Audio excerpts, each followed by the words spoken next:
حي على الفلاح.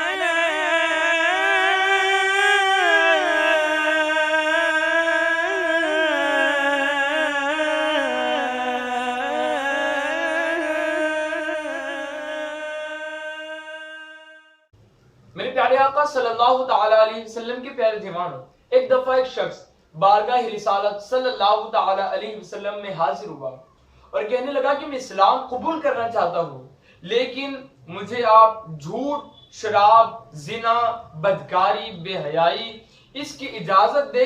اگر آپ چاہے تو اس کے اندر سے ایک گناہ کے متعلق میں آپ سے وعدہ لے لوں گا اور وہ گناہ میں پھر نہیں کروں گا۔ حضور علیہ السلام نے کہا ٹھیک ہے، تم جھوٹ نہ بولنا، اور پھر اس نے اسلام قبول کر لیا اور وہاں سے چل دیا۔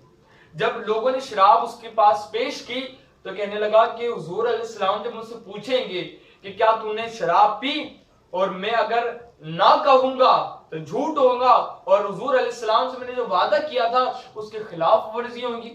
تو اس نے کہا کہ میں نے شراب نہیں پی۔ ہائے ہائے، یہ کردار مصطفیٰ تھا، یہ حضور علیہ السلام کا کردار تھا۔ اس طرح میرے آقا لوگوں کو گناہ سے بچاتے تھے۔ پھر جب چوری کی بات آئی تو بھی اس نے یہی سوچا، بدکاری کی بات آئی تو بھی اس نے یہی سوچا، حتیٰ کہ وہ جھوٹ سے بچا تو وہ سارے گناہوں سے بچ گیا۔ جب حضور علیہ السلام کی خدمت میں حاضر ہوتا ہے تو کہتا ہے یا رسول اللہ، قربان جاؤ آپ پر، حضور آپ نے بہت اچھا کام کیا، آپ نے مجھے جھوٹ سے روکا، اور جھوٹ سے بچنے کی برکت سے اللہ تعالیٰ نے مجھے سارے گناہوں سے بچا لیا۔